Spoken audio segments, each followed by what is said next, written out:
Some stories don't ask for permission to be told. They unfold in whispers, in lingering glances, in moments where the line between desire and consequence begins to blur. This is one of those stories. A conversation that started as nothing more than words, but turned into something impossible to ignore. What happens when curiosity crosses a line? When an innocent confession leads to an invitation that changes everything? Tonight, we step into a world of temptation, trust, and the choices that can never be undone. Are you ready to listen? Welcome to Silence Confessions. Stay with me until the end, because this is one confession you won't forget. Some stories don't ask for permission to be told. They unfold slowly, like a whisper against your skin, like the first flicker of a forbidden thought. You don't realize what's happening until it's too late, until desire has already sunk its claws in, until your body hums with a need you never expected. This is one of those stories. I wasn't supposed to be a part of it. I was just supposed to watch. But the longer I sat there, the harder it was to resist. The heat in the room thickened, and every breath felt heavier, laden with unspoken possibilities. My pulse raced as I tried to remind myself that this wasn't my moment, that I had merely opened a door for them. But some doors, once unlocked, refused to stay closed. I leaned back in my chair, fingers grazing the rim of my glass, ice clinking softly as I swirled my drink. Across from me they moved together, hesitant at first, then falling into rhythm. She gasped, his hands guiding her, his touch slow, deliberate. My pulse thrummed. Heat spread through my body, pooling deep inside me as I watched. Each sound she made sent another ripple of longing through me. His touch, his expertise, it was a performance so exquisite, so tantalizing, that I felt my own skin grow warmer with every passing second. Every moment dragged on deliciously, igniting something deep within me that begged to be set free. I had planned to stay on the sidelines, just an observer, just an audience to something beautiful. But the longer I sat there, the harder it became to resist. Would you have been able to stop yourself? It all started with a conversation. She sighed, sinking into my couch, swirling her wine, her fingers tracing the rim of the glass as if searching for an answer. I don't even remember what it feels like to be with a man. I laughed softly, leaning back, letting my fingertips trail along the stem of my glass, the weight of her confession settling between us. That's tragic. She groaned, rubbing her temples, exhaling heavily. It's been months, maybe even a year. Sometimes I lie in bed and try to recall the sensation, hands on my skin, breath against my neck, but it feels so distant, like a dream I barely remember. I raised a brow, intrigued by her admission. I couldn't do it. I don't think I could last a week without jumping my husband. She rolled her eyes, but there was a flicker of envy behind her teasing tone. Yeah, we get it. You won the husband lottery. I smirked, sipping my drink. But I did, though. He knows exactly how to handle a woman. The way he touches me, the way he makes me feel, it's intoxicating. She exhaled, tilting her head back, staring at the ceiling. Must be nice to feel that wanted. I studied her closely. She wasn't just lonely. She was starving. Not just for love, not for commitment, but for the kind of touch that unravels you, that leaves you breathless, craving more. Maybe she thought she was missing intimacy. Maybe she believed she needed something emotional. But what if what she really needed was a man who knew exactly how to shatter her, only to put her back together again, piece by trembling piece?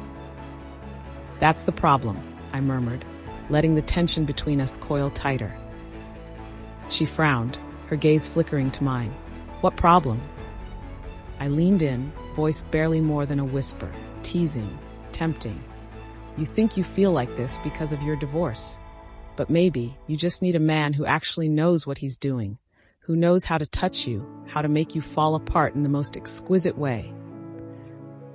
Her head snapped up, eyes wide, breath hitching slightly. Excuse me? I just smiled, taking another slow sip, letting the silence stretch, letting the idea settle into the depths of her imagination. Finally, I spoke. What if I lent you mine? The idea hung between us, pulsing like something alive, something dangerous. She swallowed, her fingers tightening around her glass, her lips parting slightly as if to protest. But she didn't, not immediately. And that hesitation, that tiny flickering moment of consideration, was the first sign. Later that night, I stretched out against my husband's chest, my fingers gliding over his skin, tracing the muscles that still hummed from pleasure. He smirked at me, eyes dark and half-lidded. That was amazing. I let my lips brush over his jaw, whispering against his skin. She needs this. His brow furrowed. Who? My friend, I murmured, propping myself on one elbow. She's miserable, lonely. I think she just needs to feel wanted again. His muscles tensed slightly, his jaw tightening as he stared at me. And you think I should help? I dragged my nails down his stomach, feeling his breath hitch, the heat between us intensifying. She needs this, I whispered, my lips hovering over his skin.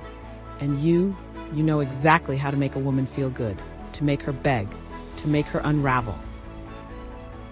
He exhaled sharply, rubbing a hand over his face, his muscles flexing beneath my touch. I don't know. I leaned in, lips brushing against his ear, my voice dripping with temptation. I'd be there, watching, guiding, feeling, and maybe I let my tongue flicker against his earlobe, even joining. His fingers twitched at my waist, his body betraying his internal battle. I could feel the hesitation in him, thick and uncertain, but I could also feel the curiosity. A delicious, dangerous curiosity that made his breathing uneven, his grip on my hips tightening, as if he were trying to ground himself. But it was too late. I had already pulled him into this. You trust me, don't you? I whispered, dragging my fingers lower, pressing against the growing heat between us. His grip tightened, this time without hesitation, just slightly, but I already had him. The next morning, as I poured coffee, he walked into the kitchen, his body still marked from the night before, his movements slower, as if he were still feeling the weight of his decision. I handed him a mug, my fingers lingering against his. We should invite her over. He frowned, rubbing his jaw, his eyes dark, thoughtful. For? I met his gaze, smirking, letting my tongue glide slowly over my lips. To talk. A long pause. He exhaled, shaking his head, but there was something else in his expression now. Anticipation, hunger. And by talk, you mean? I took a slow sip of my coffee, letting the heat spread through me as I met his gaze. You'll see. His eyes darkened. The air between us crackled, thick with unspoken promises. He didn't say no. That was enough. That evening, when she arrived, I watched the way she hesitated at the doorway. The nerves were there, trembling in her fingertips as she smoothed down the hem of her dress. But so was the hunger, the curiosity. I could feel it radiating from her, just as I felt the answering heat in my husband's stare. He was already picturing it, already unraveling the possibilities in his mind. I walked to her, letting my fingers graze her wrist, my touch lingering just a little longer than necessary. You trust me, don't you? I asked, the words a soft, intoxicating promise, each syllable laced with something dangerous, something thrilling. Her breath hitched. I watched her throat bob as she swallowed, her body swaying slightly, as if drawn into the pull of something she didn't yet have the words to name. Her lips parted, then closed again, hesitation flickering across her features. I could see the war inside her, the part of her that wanted to step back, and the part of her that was desperate to know what it felt like to surrender. The moment stretched between us, pulsing, electric. My husband remained still, but I knew that stillness was a careful restraint, a leash held tight. His gaze roamed over her, possessive and intrigued, his jaw tightening as if he were already imagining what might come next. I let my fingers trail from her wrist to her forearm, my nails barely skimming her skin. She shivered. You trust me, don't you? I repeated, my voice lower this time, velvety, urging. She exhaled sharply, and then, ever so slightly, she nodded. It was all the permission I needed, and I would make sure she never regretted it. Some choices are made in the heat of the moment. Some are carefully considered. But once the door is open, can it ever really be closed again? Tell me, what would you have done? Drop your thoughts in the comments below, and let's talk about it.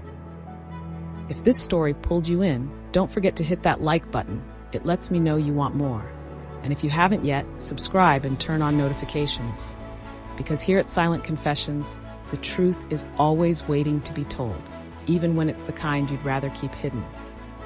Until next time, be careful what you confess.